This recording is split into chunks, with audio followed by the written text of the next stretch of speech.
Hey yo guys, Terrible here, my name is Michael and I'm back with some more Shadowverse. So today we'll be taking on the AA2 ladder with the aggressive Shadowcraft deck that I showed off in my previous video. And yeah, let's just see how it goes. I think aggressive Shadowcraft is a pretty solid archetype to play in the current metagame. Unfortunately, as you saw, my ranking has dropped a bit. I've been playing a bit on and off, and it hasn't been doing so well. Maybe it's just because I didn't draw well, maybe it's because I haven't been playing as well, but let's see if we can win some games now. So we are against a Runecraft player. I'm going to suspect Daria Runecraft, just because that is the one that everyone tends to run, but I don't need to mulligan anything special for that. I just need a mulligan for the 1-point followers, which I got none of. Unfortunately, I still have none of them. However, I am going second, so I could potentially draw one because I get 2 draws on my first turn. They don't usually have a threatening... Oh! So I'm going to change my mind here. This is not a Daria deck, this seems to be an Earthright deck. Unfortunately, I didn't draw the 1-point follower. That would have helped me start off a little bit ahead on the board. But so this is an Earthright deck. The matchup of my deck versus an Earthright deck is actually not very good because Earthright has not only Calamitous Curse, which can banish a lot of your followers, but it also has a bunch of wards such as Scrap Golem summoned by Scrap Iron Smelter. It has the Golems themselves, the Guardian Golems that I can get. Currently, he doesn't seem to be playing very much besides just stalling for time. That turn they didn't even play all their points, which is very interesting. So we shall see. I do have the first evolution, and I do get to, start pushing damage to face next turn. Okay, no play on that turn either. This person must not be getting very lucky with their draws. Turn 6, I do have to watch out for Calamitous Curse, so I will be trying my best not to overcommit to the board on turn 6. This is a pretty scary board. They can play Remy and Rami, Witchy Duo, which does summon a Guardian Golem and put a big body on the board. I'm not looking forward to what happens if they play that. But instead they chose to go for Petrification instead, and nothing else. Okay, so next turn is turn 6, which is indeed a turn where they could play Calamitous Curse. So I'm gonna push damage to his face like this, but I'm not gonna play anything else, I think.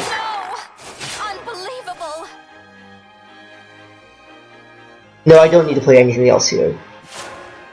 I don't have lethal next turn, I believe, in any way, shape, or form, but at least I didn't play completely into the Calamitous Curse, which is really nice. I do have lethal now in 2 turns with some of these cards. I think I'm going to play Cerberus for now.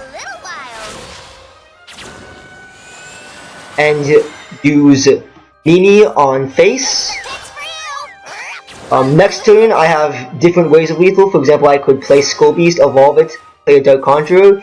They could heal with Veteran Alchemist, or they can do Juno's Secret Laboratory. But fortunately for me, I still have lethal with Dance of Death. So yeah, that deck is usually pretty scary because of all the Guardian Golems they can play, but it looks like this time they just didn't have a very solid early game, as you could tell by the fact that they passed a lot of their early game turns. So yeah, first game of the video is a win. I'm very pleased with that. That's not a very common deck, unfortunately, so it doesn't really show off whether or not aggressive Shadowcraft is good in the current metagame, but it was a game at AA2 and it did win, so I'm glad for that. Anyways, let's get another game.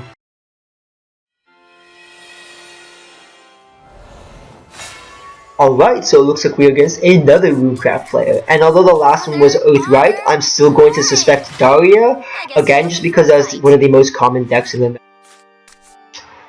I had a 1-point drop as a turn 1 going first player, which is really great. I also have a great curve in 1, 2, 3. And these are all bronze cards, which is kind of cute, actually. So yeah, again, as I said before, this deck is a pretty cheap deck to craft. But it's a deck that holds its own even at the higher levels of play. So let's see if we can start pressuring this Daria or this Runecraft player right now. they cannot remove this in any way on turn 1, which means I get a guaranteed 1 damage to face, which I really appreciate. Insight, so that doesn't tell me anything about what kind of deck this is. Doesn't give me any insight, you could say. I amuse myself sometimes. Yeah, we're just gonna see how this goes. Kaleidoscopic Glow. That's more often run in Dimensional Shift or control-based Runecraft decks rather than Daria Runecraft decks, but it is still run in Daria Runecraft decks, and it is a good way to get rid of other players, get rid of wards, small wards, and stuff like that. So this definitely suggests that this is a Daria Runecraft deck, which means I should be afraid of the board flooding that's about to come. I'm not sure attacking that was actually the smartest idea, because next turn they actually get to play Ancient Wizard Levy, or what's his name again? Levy, by the way, anyways. And Levy with Time Worn Mage Levy, that's his name. Playing Time Worn Mage Levy and then 2 Piercing Runes can basically clear my whole board, because Time Wizard will trade into my Skull Beast and the Piercing Runes will take out these two, which is a very annoying thing to have happen. Levy's a very good card. It may even be overpowered, and it looks like my... Oh, my game did freeze. Okay, I thought my game froze. Well, that's good then. So yeah, he didn't choose to play any Piercing Runes. He may be holding them, he may not have them, which either one is okay with me. So we're just going to flood the board with as many things as we can. I'm actually not going to bother taking Levy down. I'm just going to start hitting face. I potentially should have started hitting face earlier, because the way to beat Daria Runecraft decks with this deck is to actually outrace them. You're not going to be able to board control versus them, especially because late game they can set up a board with a huge amount of followers. So yeah, the Rabbit Necromancer going face instead of trading into the Arcane Scholar may have been a better idea. So it looks like he's trying to race me. With that, they might be able to race me. Without Daria's very cheap followers, like that one, and Oglu? No, he can't play Oglu yet. No, he can play Oglu, but he doesn't have one. With those ones, they usually can't race me. So yeah. Let's see, do I have lethal next turn? 3, well, let's see if they trade it first. But with this, oh no, well, not even with that. Do they have lethal next turn? No, they only have 11 damage. Do I bother trying to trade into this? I do not think I do, because we have lethal. Wow, I didn't notice that we had lethal. Okay, well, even though I misplayed the beginning by not pushing more damage to his face, it looks like I have pushed enough damage to his face to finish him off here, which is great. So yeah, Aggressive Shadow does have a competitive speed to Aggressive Bloodcraft in terms of trying to win by that. Oh, looks like they disconnected. This is a very rude thing to do. I don't do this. Sometimes my game freezes, like you almost saw just then, but I don't think this is a good thing to do. This is not very sportsmanlike. I mean, I'm still gonna get his points. I'm still gonna, win. Anyways, I'll just skip until this is over. Alright, so it looks like I won, as, of course, even though they disconnected. Yeah, so not much to say about that game. I just had to outrace them. The not hitting face with the Rabbit Necromancer early game was potentially a misplay, because I needed to push more damage to his face, but I wasn't punished for it, which is nice. Anyways, let's get another game.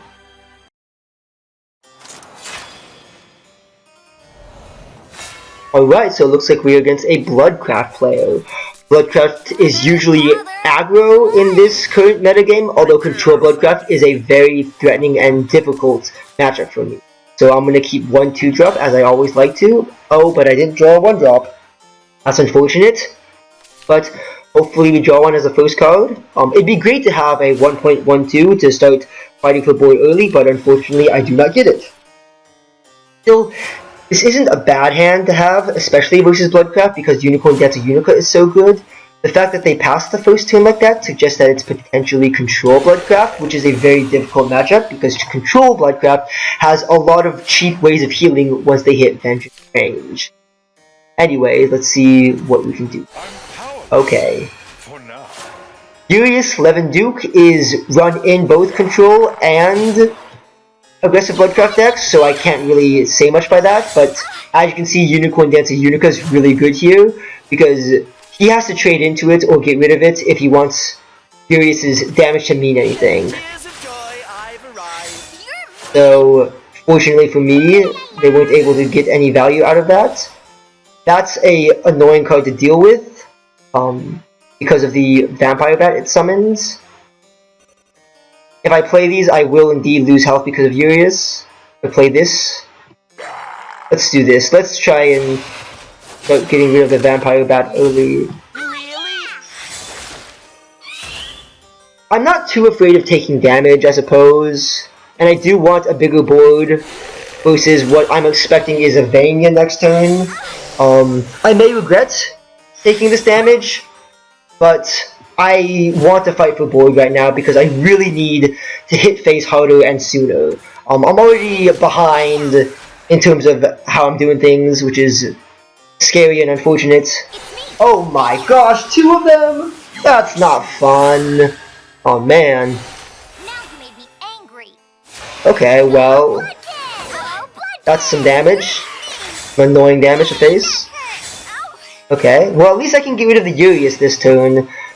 The question is, how the heck am I going to get rid of everything else? I want to get rid of both Vanias and the Urius, so... But I can't get rid of the Urius cleanly if I don't get rid of Vania, if I don't play something first. So I'm going to have to take a little bit of extra damage from this guy. Not pleasant. Not horrible either. But this puts me pretty far behind. Oh wait, but now I can play this. Okay.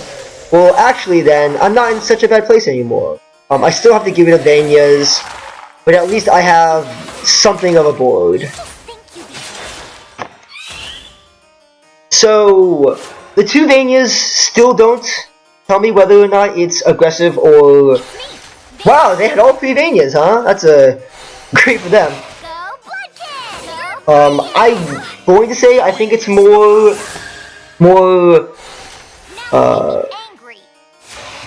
aggressive now because of that play. That's really annoying. That's smart of them though, because it seems that I have to trade this into that. I don't have to. I could do this. I could do a bunch of other things. I actually am going to trade this in, even though I'd really like to go face, just because they put me at a very low health point, and I want to soul convert this and hopefully draw into... Well, that's not too bad, actually. I was hoping to draw into Phantom Howl so I could clear their board, but this isn't a bad play either. Unicorn Dancer Unica is a great card versus aggressive decks because they have to prioritize killing it. This may force an evolve. This may force him to use Razor Claw. They could also just push damage to his face and ignore Unica, which is... Oh, they had to use Razor Claw. Not so bad. He's going to probably evolve one of these and hit face. That is going to draw Blood Wolf, I believe, because that's the card they usually wish to draw. So unfortunately, I don't think I can win this time. I was not able to outrace the Vampire Bat aggro, the Blood aggro.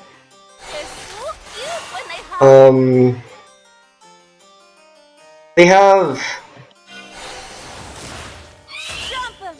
I don't necessarily lose yet, I suppose.